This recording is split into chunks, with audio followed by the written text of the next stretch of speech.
Hello दोस्तों, स्वागत है आपका मेरे यूट्यूब चैनल में। और यहाँ पर आज हम पीजीटी का एक ज्योग्राफी का क्वेश्चन पेपर सॉल्व करेंगे। तो यहाँ पर इसके जितने भी आज क्वेश्चन हो पाएंगे मैं प्रयास करूँगा इसे सॉल्व करने का। और दोस्तों बने रहें वीडियो पर अंत तक और आपको इम्पोर्टेंट क्वेश्चन की सीरीज़ यहाँ पर देखने को मिलेगी।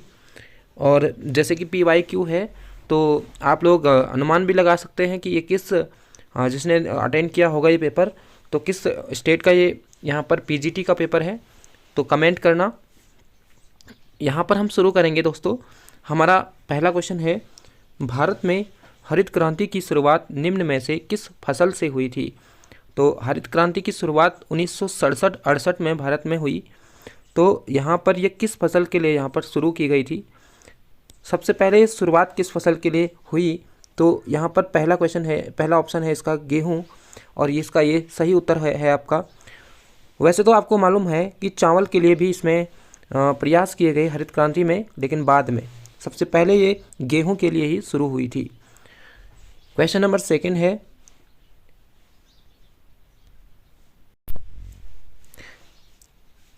मंदाकिनी अलकनंदा में मिलती है। तो मंदाकिनी नदी ये उत्तराखंड की नदियां हैं, और मंदाकिनी जो नदी है वो केदारनाथ से आती है और रुद्रप्रयाग में अलकनंदा से मिल जाती है।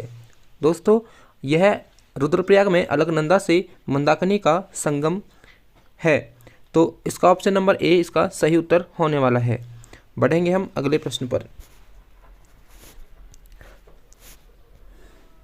अगला प्रश्न है, प्रवाल भित्तियों के निर्माण से संबंधित निमज्जन सिद्धांत किसने प्रतिपादित किया है। तो प्रवाल भित्तियों का जो निमज्जन सिद्धांत है किसने दिया है। मुरे ने दिया है, डेली ने, डार्विन ने, या इनमें से कोई नहीं।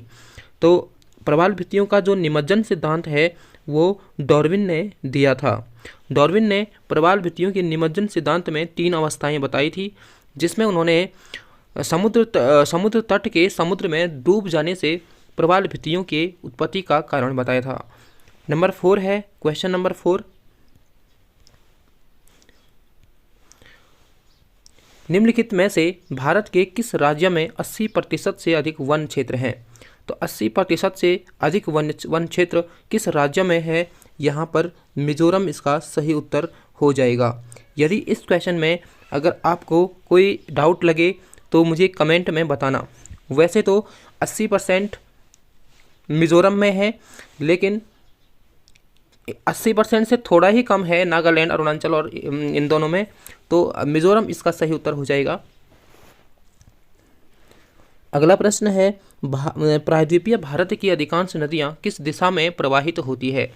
तो दोस्तों प्रायद्वीपीय भारत की जो अधिकांश नदियां हैं, जैसे कि कौन कौन सी नदियां इसमें आ जाती है, नर्मदा आ जाती है, ताप्ती आ जाती है, आपकी यहाँ पर माही नदी आ जाती है। तो ये नदियाँ जो है वो पश्चिम की ओर बहती हैं, जबकि अच्छा 1 मिनट दोस्तों, यहाँ पर प्रायद्वीपीय भारत की अधिकांश नदियाँ किस दिशा में प्रवाहित होती है। इसका उत्तर दोस्तों यहाँ पर हो जाएगा पूर्व की ओर, क्योंकि यहाँ पर गोदावरी की बात हो रही है, कावेरी की बात हो रही है, महानदी की बात हो रही है। तो ये जो नदियाँ हैं पूर्व की ओर बहती हैं। तो पश्चिम में केवल 2 ही नदियाँ, 2 या 3 नदियाँ ऐसी हैं जो पश्चिम में बहती है, बाकी सब पूर्व में बहती है। तो आपको मालूम होना चाहिए कि पश्चिम की ओर जो बहने वाली जो नदियाँ हैं उनमें कौन कौन सी आती है, आपकी ताप्ती और नर्मदा उसमें मुख्य हैं, जबकि पूर्व की ओर बहने वाली गोदावरी है, आपकी दामोदर है, और कावेरी है, कृष्णा है। तो ये सारे पूर्व की ओर बहती हैं। तो इसमें सही उत्तर इसका पूर्व की ओर हो जाएगा। बढ़ते हैं अगला प्रश्न पर। प्रश्न नंबर 6, निम्नलिखित में से किस एक क्रिया को आर्थिक मानचित्र पर प्रदर्शित किया जाता है। तो आर्थिक मानचित्र पर कौन सा क्रियाकलाप हम प्रस्तुत करेंगे। भूमि उपयोग भी कर सकते हैं, ये भी सही है। परिवहन को भी हम मानचित्र पर प्रदर्शित कर सकते हैं, खनिज को भी कर सकते हैं। तो यहाँ पर ऑप्शन डी इसका सही उत्तर हो जाएगा। अगला है, विश्व में मछली पकड़ने के कार्य का सर्वाधिक केंद्रीयकरण हुआ है। तो दोस्तों विश्व में मछली कहाँ पर ज़्यादा पकड़ी जाती है? शीत कटिबंध में, उष्ण कटिबंध में, समशीतोष्ण कटिबंध में, या इनमें से कोई नहीं। तो आपने दोस्तों यहाँ पर पढ़ा होगा कि जहाँ पर दो जलधाराएं, गर्म और ठंडी जलधाराएं आपस में मिल जाती है, तो ऐसे क्षेत्र जो जो होते हैं मछली पकड़ने के केंद्र होते हैं। और जैसे कि आपका ग्रांड बैंक, ग्रांड बैंक जो है यहाँ पर ज़्यादातर मछली पकड़ा जाता है। और अगर बात करें उत्तरी अमेरिका में, तो उत्तरी अमेरिका में आप जो प्रशांत तट है, जो आपका कौन सा अलास्का वाला जो रीजन है, अलास्का से दक्षिण वाला जो रीजन है, वहाँ जो मछली पकड़ने का कार्य होता है चीन में बहुत ज़्यादा होता है। तो इसका समशीतोष्ण कटिबंध हो जाएगा दोस्तों, समशीतोष्ण कटिबंध इसका सही उत्तर हो जाएगा। नंबर 8 क्वेश्चन, भारत के पर्वतीय भागों में ग्रामीण अधिवास कैसे होते हैं? आपको मालूम है कि ग्रामीण अधिवास 4 प्रकार के होते हैं। पहला होता है गुच्छित या सघन, दूसरा होता है अर्धगुच्छित, तीसरा होता है पल्ली, और चौथा होता है प्रकीर्ण। तो पर्वतीय भागों में ज़्यादातर प्रकीर्ण बस्तियां ज़्यादातर मिलती है। बढ़ते हैं अगले प्रश्न पर। अगला प्रश्न यहाँ पर है, क्वेश्चन नंबर 9 है, निम्नलिखित में से किस एक प्रकार की कृषि भारत में की जाती है? निर्वाहक कृषि, बागाती कृषि, स्थानांतरित कृषि, ये सभी। तो बागाती कृषि भी होती है, निर्वाहक भी होती है, स्थानांतरित भी होती है, ये सभी होते हैं भारत में। ऑप्शन नंबर डी इसका सही उत्तर हो जाएगा। अगला क्वेश्चन है, पार्थिव एकता का सिद्धांत किसने प्रतिपादित किया? तो कांट यहाँ पर ऑप्शन में है, हम्बोल्ट है, रिटर है, फॉरेस्टर है। तो पार्थिव एकता का सिद्धांत, इस क्वेश्चन में जरा सा दिक्कत होने वाली है दोस्तों। यहाँ पर पार्थिव एकता का जो सिद्धांत है, मतलब पृथ्वी में सभी तत्व जो हैं वो एक दूसरे से जुड़े हुए हैं, उसी को हम पार्थिव एकता का सिद्धांत कहते हैं। कि सारे जो तत्व हैं, चाहे वो भौतिक तत्व हैं, चाहे वो सांस्कृतिक तत्व हैं, ये दोनों ये क्या होते हैं, एक दूसरे से कनेक्टेड हैं, किसी न किसी रूप में ये जुड़े हुए हैं। तो ये पार्थिव एकता का जो सिद्धांत है, मैं आपको बता दूं, रेट जेल ने दिया था ये, लेकिन ऑप्शन में तो रेड जेल है ही नहीं दोस्तों, क्या करें? तो यहाँ पर इसका उत्तर क्या हो सकता है? एक यहाँ पर विविधता में एकता, विविधता में एकता, ये सिद्धांत दिया था। तो आप इसे बता दीजिए कि विविधता में जो एकता है, ये सिद्धांत किसने दिया था? तो ये दिया था रिटर ने। विविधता में एकता का जो सिद्धांत है दोस्तों, किसने दिया था? रिटर ने दिया था, कार्ल रिटर ने।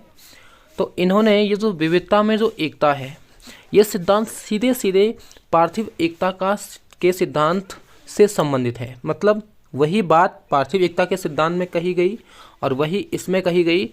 तो इसका इस वजह से option number C Carl Ritter होना चाहिए। बढ़ते हैं अगले प्रश्न पर।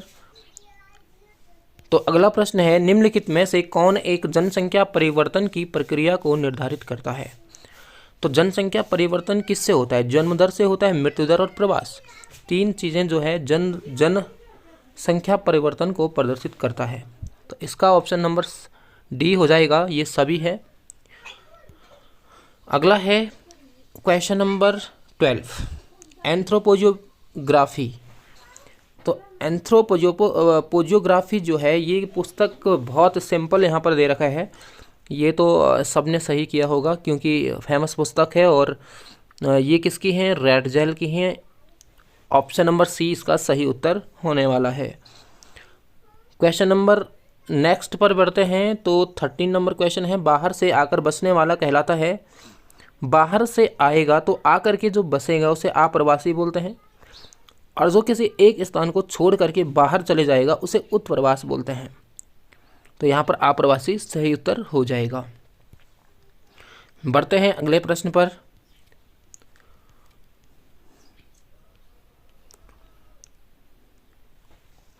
अगला प्रश्न है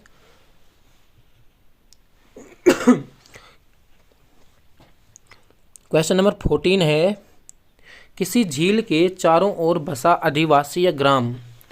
तो ये पैटर्न की बात कर रहा है कि पैटर्न किस प्रकार का बनेगा। अगर झील है तो झील के चारों ओर अगर बसे हुए हैं जनसंख्या, तो ये निहारिका प्रतिरूप यहाँ पर हो जाएगा। ऑप्शन नंबर बी, निहारिका प्रतिरूप इसका उत्तर हो जाएगा। क्वेश्चन नंबर 15, निम्नलिखित में से कौन एक भूगोलवेत्ता मानव भूगोल से संबंधित नहीं है। तो यहाँ पर मानव भूगोल से संबंधित नहीं है पूछा गया है। डिमांजिया, रॉक्सबी, डेविस, इरविन रेज। तो इसका सही उत्तर हो जाएगा D.H. डेविस। इन्होंने अपर्दन चक्र की संकल्पना दी है। तो ये तो भौतिक भूगोल से संबंधित है, बाकी ये सभी मानव भूगोल से संबंधित हैं। अगला प्रश्न है क्वेश्चन नंबर 16, रुको और जाओ निश्चयवाद संबंधित है। रुको और जाओ निश्चयवाद को नवनिश्चयवाद के नाम से जाना जाता है। जर्मनी की ये विचारधारा है और इसके जो जन्मदाता हैं ये हैं ग्रिफिथ टेलर। एक नवीन विचारधारा, नवीन भौगोलिक विचारधारा है रुको और जाओ। नंबर 17 क्वेश्चन है यहाँ पर, भूगोल में संभववाद की विचारधारा का प्रवर्तक था। तो भूगोल में 3 प्रकार की विचारधाराएं हैं, 4 प्रकार की है वैसे तो। अगर हम बात करें, पहला निश्चयवाद है, दूसरी विचारधारा संभववाद है, तीसरी विचारधारा प्रसंभववाद है और चौथी नवनिश्चयवाद विचारधारा है। तो संभववाद विचारधारा यहाँ पर जो है इसके प्रवर्तक पूछा गया है। अगर आप लोग क्लास 12th की NCERT के हिसाब से देखोगे तो ला फेवरे यहाँ पर होना चाहिए, लेकिन वैसे तो ये ला फेवरे जो है विडाल डी ला ब्रांस का शिष्य है और सबसे पहले ये अवधारणा जो है विडाल डी ला ब्रांस की है। फिर बाद में ला फेवरे ने इन्हें क्या किया था, इन्हें संशोधित किया था और अधिक इसको इसमें ऐड किया था। तो दोस्तों यहाँ पर बढ़ेंगे अगले प्रश्न पर। क्वेश्चन नंबर 18 है, मानव प्रजातियों का प्रवास कटिबंध सिद्धांत किसने प्रतिपादित किया। तो प्रवास कटिबंध सिद्धांत जो है ये जी टेलर के द्वारा दिया गया, जी टेलर। 19वां क्वेश्चन है, जो भाग जितना बड़ा होगा उसका घनत्व उतना ही कम होगा तथा जो भाग जितना कम होगा उसका घनत्व उतना ही अधिक होगा, यह किसने कहा। तो आप लोग एक चीज़ देखिए दोस्तों, इसमें घनत्व उतना ही कम होगा, मतलब घनत्व एक तो यहाँ कम होगा और एक घनत्व उतना ही अधिक होगा, मतलब घनत्व कम भी होगा और घनत्व अधिक भी होगा। मतलब ऐसा इसमें आपको इसलिए बता रहा हूँ क्योंकि यहाँ पर एक प्राट महोदय हैं, एक जॉर्ज एयरी महोदय हैं। तो इन दोनों की विचारधाराओं में क्या डिफरेंस है तो मैं आपको अभी क्लियर करने वाला हूँ। तो यहाँ पर जो सर जॉर्ज एयरी हैं, इन्होंने घनत्व को समान बताया है, इन्होंने घनत्व को समान बताया है। और जो स्थलाकृतियाँ हैं, पर्वत है, पठार है, मैदान है, इनको इनमें अंतर बताया है। लेकिन यहाँ पर प्राट महोदय ने जो आपका जो घनत्व है उसे एक समान नहीं बताया है, इन्होंने समान नहीं बताया है। इन्होंने कहा कि घनत्व में अंतर पाया जाता है। तो इस हिसाब से जॉर्ज एयरी ने घनत्व को समान बताया। अगर इस प्रकार शायद किसने घनत्व को समान बताया है तो किसने बताया है, सर जॉर्ज एयरी ने बताया है। और असमान घनत्व किसने बताया है तो प्राट महोदय ने बताया है। तो अब तो आपको पता चल गया होगा कि इसका उत्तर क्या है, प्राट है। क्योंकि इसमें घनत्व देखो, जो भाग बड़ा होगा उसका घनत्व उतना ही कम होगा और जो भाग जितना छोटा होगा उसका घनत्व उतना ही ज़्यादा होगा। मतलब कहने का मतलब पर्वतों का घनत्व पठारों से कम होगा, पठारों का घनत्व आपका मैदानों से कम होगा, यानी मैदानों का घनत्व सबसे ज़्यादा यहाँ पर हो जाएगा प्राट के अनुसार। तो क्वेश्चन नंबर 20 यहाँ पर है, मानव भूगोल में क्रियाशीलता के सिद्धांत को सविस्तार प्रतिपादित किया था। तो मानव भूगोल में क्रियाशीलता का जो सिद्धांत दिया है जे ब्रून्स ने दिया है, इसका सही उत्तर हो जाएगा जे ब्रून्स। 21वां क्वेश्चन है, निम्नलिखित बस्तियों को उनके पदानुक्रम के अनुसार आरोही क्रम में व्यवस्थित कीजिए। तो पदानुक्रम आरोही क्रम सबसे पहला यहाँ पर कौन सा हो जाएगा, ए लास्ट में बड़ा नगर आना चाहिए। यहाँ पर नगर या गांव तो नहीं होगा, कस्बा भी लास्ट में नहीं आ सकता है, महानगर आ सकता है भाई लास्ट में। तो पहला यहाँ पर हो जाएगा नगरीय गांव, कस्बा, नगर और फिर महानगर। 5000 तक की जनसंख्या को कस्बा कहते हैं। 5000 से ऊपर जनसंख्या को नगर कहते हैं। जो 1 लाख से 10 लाख के बीच नगर हुआ और 10 लाख से 50 लाख के बीच जनसंख्या महानगर कहलाती है। बढ़ते हैं अगले प्रश्न पर। यहाँ पर कुछ शब्द दिए हैं, क्राल दिया है, इग्लू और यूट दिया है। ये पूछा है क्या है, जनजातियां हैं कि ग्रहों के प्रकार हैं, यातायात के साधन हैं, चरागाह या घास के मैदान है। तो क्राल, इग्लू और यूट ये क्या है? क्राल जो है मसाई जनजाति का एक निवास स्थान है। ये वो यहाँ पर रहते हैं। क्राल मसाई जनजाति का क्या है? निवास स्थान। निवास स्थान है, एक गोल घेरे के अंदर अपने आप रह लेते हैं ये। इग्लू तो आपको मालूम होना चाहिए बर्फ़ का घर है, और ये एस्किमो जनजाति का घर है। और यूट जो है ये भी एक स्थायी निवास है, जो कि अफ्रीका, एशिया में खानाबदोश लोगों का है। तो ये स्थायी निवास है इनके। तो ग्रहों के प्रकार हो गए, ऑप्शन नंबर बी। अगला क्वेश्चन है, निम्न में से कौन एक सौरमंडल का सबसे चमकीला ग्रह है? तो ये बहुत ही बच्चों वाला क्वेश्चन है। शुक्र यहाँ पर सबसे ज़्यादा चमकीला ग्रह हो जाएगा। नंबर 24 क्वेश्चन, विश्व का प्राचीनतम ज्ञात मौसम मानचित्र किसने बनाया? तो विश्व का प्राचीनतम जो ज्ञात मौसम मानचित्र है वो H.W. ब्रांडेस के द्वारा बनाया गया। H.W. ब्रांडेस, ऑप्शन नंबर सी इसका सही उत्तर हो जाएगा। भारत के सर्वेक्षण विभाग की स्थापना कब हुई? तो भारत के सर्वेक्षण विभाग की स्थापना बहुत पहले ही हो गई थी दोस्तों, 1767 में। इसका ऑप्शन नंबर बी सही हो जाएगा। और इसका मुख्यालय जो है वो देहरादून में है, उत्तराखंड।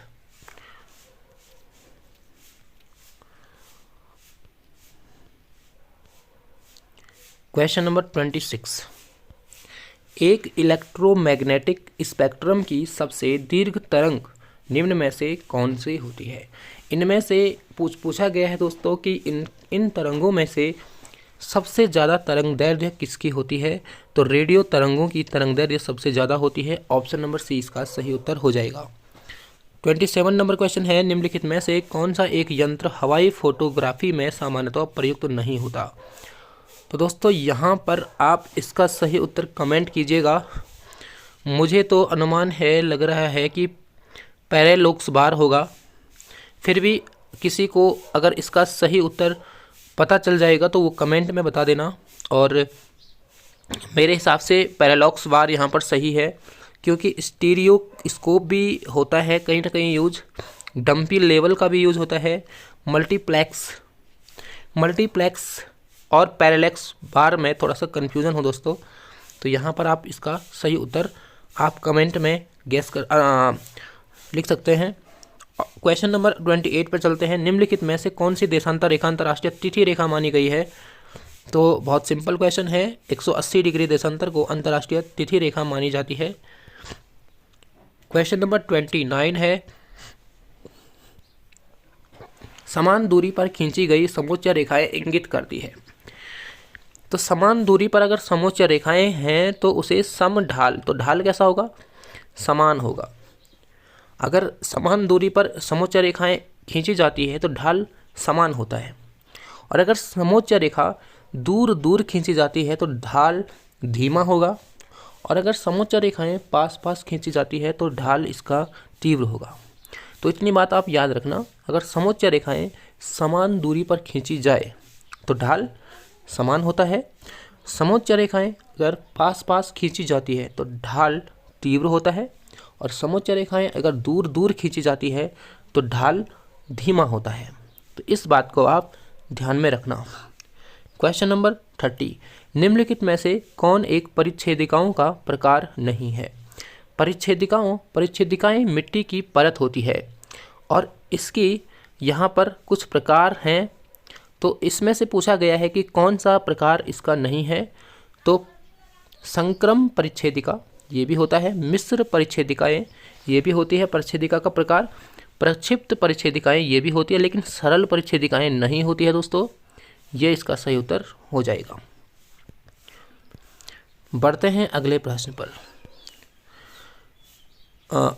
अच्छा प्रश्न है यहाँ पर नंबर 31, क्वेश्चन नंबर एक 1:50,000 मापक पर बने मानचित्र पर 1 सेंटीमीटर की दूरी धरातल पर कितने मीटर को प्रदर्शित किया जाता है, यह करती है।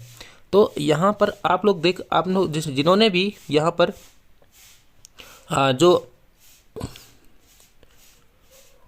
फील्ड सर्वे पढ़ा होगा तो वो लगभग इसको कर सकते हैं, या फिर देख लीजिए 1:50,000 मापक पर कोई मानचित्र बन रहा है। मानचित्र का अध्ययन से है ये क्वेश्चन, और यहाँ पर एक सेंटीमीटर बराबर 50,000 सेंटीमीटर, इसका मतलब होता है आरएफ ही है यहाँ पर। आरएफ का मतलब तो आपको मालूम ही होगा ना, 1:50,000 यहाँ पर जो दिया गया है ये मापक है, और दोनों के दोनों सेंटीमीटर में होते हैं। लेकिन यहाँ पर 1 सेंटीमीटर जो है जब 50,000 सेंटीमीटर को दिखा रहा है, तो इन्होंने पूछा है कि 1 सेंटीमीटर फिर से कितने मीटर को प्रदर्शित किया करेगा। मतलब ये हुआ कि अगर 50,000 को हम सेंटीमीटर में बदलेंगे तो कितना हो जाएगा। तो 100 सेंटीमीटर बराबर 1 मीटर होता है। तो 50,000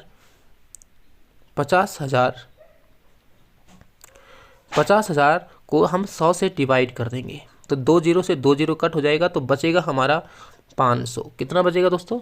500। तो इसका सही उत्तर हो जाएगा 500, यहाँ पर इसका सही उत्तर हो जाएगा। अगला क्वेश्चन है 32वां क्वेश्चन है, निम्नलिखित में से कौन एक बृहद मापक मानचित्र का उदाहरण है। तो बृहद मापक पर कौन बनेगा? बड़ा मापक पर कौन बनेगा? तो बड़े मापक पर बनेगा भू संपत्ति मानचित्र। कौन बनेगा दोस्तों? भू संपत्ति मानचित्र यहाँ पर बड़े मापक पर बनेगा। और जो एटलस मानचित्र है ये छोटे मानचित्र पर बनता है दोस्तों। यहाँ पर जो 50,000 1 सेंटीमीटर बराबर, ऊपर के क्वेश्चन में 1 सेंटीमीटर बराबर 50,000 सेंटीमीटर दिया है, ये छोटा मापक है दोस्तों। और अगर मैं 1 सेंटीमीटर बराबर 500 लिख देता हूँ तो ये बड़ा मापक है। तो इसमें थोड़ा सा उल्टा संबंध होता है दोस्तों, जिसने पढ़ा होगा तो वो समझ गया होगा। बढ़ते हैं अगले प्रश्न पर। अगला प्रश्न है, निम्न में से कौन मानचित्र पर एक ग्रेट सर्कल नहीं होता। ग्रेट सर्कल मतलब एक बड़ा सा सर्कल जो नहीं है। अगर हम भूमध्य रेखा की बात करें तो सबसे बड़ा सर्कल है ये ग्रेट सर्कल है, बिल्कुल है। यामोत्तर रेखा एक ग्रेट सर्कल है। 60 डिग्री पूर्वी देशांतर ग्रेट सर्कल है, लेकिन जो 60 डिग्री उत्तरी अक्षांश रेखा है ना, ये ग्रेट सर्कल नहीं है। इसका ऑप्शन नंबर बी सही हो जाएगा। बढ़ते हैं अगले प्रश्न पर। तो अगला प्रश्न है, हाइग्रोमीटर यानी हाइग्रोग्राफ का उपयोग किया जाता है। हाइग्रोमीटर यहाँ पर किसके लिए मापने के लिए प्रयुक्त होता है? तो आर्द्रता को मापने के लिए होता है। इसका सही उत्तर ऑप्शन सी हो जाएगा।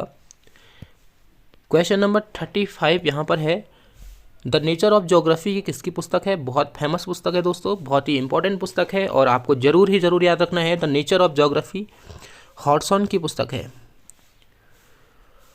क्वेश्चन नंबर 36, निम्नलिखित प्राचीन भूगोलवेताओं में से कौन एक यूनानी ग्रीक भूगोलवेता नहीं है? तो हेरोडोटस यूनानी है, एनेक्जिमेंडर यूनानी है, एराटोस्थेनीज यूनानी भूगोलवेता है, लेकिन जो प्लिनी है दोस्तों ये एक रोमन भूगोलवेता है। इटली के निवासी हैं, रोमन भूगोलवेता कहे जाते हैं इनको। क्वेश्चन नंबर 37, वैज्ञानिक सिद्धांतों के आधार पर सबसे पहले किसने भूमध्य रेखा की लंबाई मापी थी? तो स्टेडिया में मापी थी। लगभग 800 स्टेडिया इन्होंने भूमध्य रेखा की लंबाई मानी थी। तो ये कौन थे? एराटोस्थेनीज थे। सबसे पहले इन्होंने ही जो है भूमध्य रेखा की लंबाई मापी थी। 270 या फिर 272 ईस्वी पूर्व में इन्होंने ये काम किया था। तो दोस्तों बढ़ते हैं अगला प्रश्न पर। अगला प्रश्न यहाँ पर है,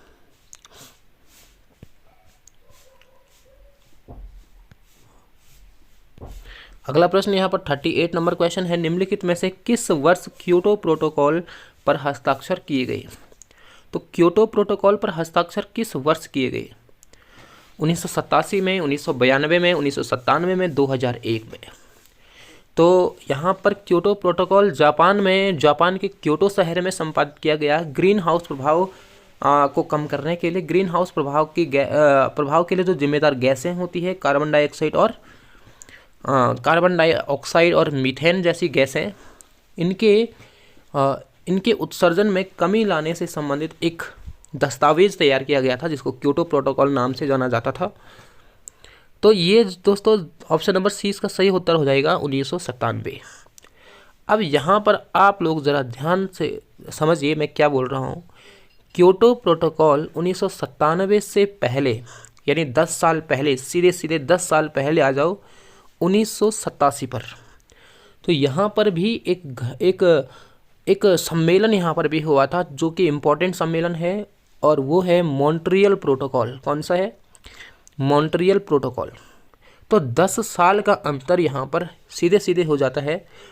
1987 मॉन्ट्रियल प्रोटोकॉल ओजोन परत में जो गैसें जिम्मेदार हैं उसको विनाश करने के लिए, जैसे कि CFC, और इन गैसों में, इस गैस में कमी करने से संबंधित एक दस्तावेज तैयार किया गया, उसे मॉन्ट्रियल प्रोटोकॉल कहा जाता है। 1987 में ये हुआ, और उसके 10 साल बाद 1997 में क्योटो प्रोटोकॉल पर हस्ताक्षर हुए। तो आई होप आपको समझ में आ गया होगा। और 1992 तो क्या है? पृथ्वी सम्मेलन। अगला क्वेश्चन है, निश्चयवाद एवं संभववाद के मध्य अंतर को कम करने को नवनिश्चयवाद की संकल्पना सर्वप्रथम किसने प्रस्तुत की? पूछा गया है नवनिश्चयवाद किसने प्रस्तुत की। तो ये नवनिश्चयवाद से संबंधित क्वेश्चन दोस्तों यहाँ पर पहले भी इसी प्रश्न में आ गए हैं। तो यहाँ पर कौन है? ग्रिफिथ टेलर, जी टेलर, इनके द्वारा ये नवनिश्चयवाद की संकल्पना प्रस्तुत की गई। अगला क्वेश्चन यहाँ पर है, निम्नलिखित में से कौन सा एक मापक का प्रकार नहीं है? मापक नहीं है ये पूछा गया है। वर्नियर, कर्णवट, तुलनात्मक और शंक्वाकार। शंक्वाकार मापक नहीं होता, ये तो एक प्रक्षेप होता है, ये मापक नहीं होता। नंबर 41, यथाकृतिक प्रक्षेप दर्शाने के लिए उपयुक्त है। यथाकृतिक प्रक्षेप, तो दोस्तों यथाकृतिक प्रक्षेप जो है मर्केटर प्रक्षेप के जैसे होता है। अब आप लोग अंदाज़ा लगा सकते हैं कि अब ये किसके लिए, क्या दर्शाने के लिए हमें उपयुक्त होगा। तो मर्केटर प्रक्षेप जो है वो किसको दर्शाने के लिए होता है ज़्यादातर? तो दिशाओं को। तो यहाँ पर वायु की दिशा भी है, महासागरीय धारा की दिशा हो सकती है, या परिवहन मार्ग। इन तीनों को यहाँ पर दर्शाने के लिए यथाकृतिक प्रक्षेप का उपयोग होता है। क्वेश्चन नंबर 42 है, कौन सी समुद्री जलधारा गर्म है? गर्म समुद्री जलधारा का नाम पूछा गया है। तो यहाँ पर गर्म जलधारा कौन सी हो दोस्तों? क्यूरोसियो की धारा, उत्तरी प्रशांत महासागर की धारा है, ये एक गर्म जलधारा है। बढ़ते हैं अगले प्रश्न पर। प्रश्न नंबर 43, निम्नलिखित में से कौन एक सिद्धांत शीतोष्ण चक्रवात से संबंधित नहीं है? तो संबंधित नहीं है पूछा गया है, तो शीतोष्ण चक्रवात से संबंधित नहीं है। तो अगर हम बात करें तो ध्रुवीय वाताग्र सिद्धांत वर्कनीज का है, जे वर्कनीज का, शीतोष्ण कटिबंधीय चक्रवात से संबंधित है। गतिक सिद्धांत भी आपका इसी से है, और भंवर भी आपका शीतोष्ण चक्रवातों से। तापीय संकुचन सिद्धांत जाएगा ऑप्शन नंबर बी।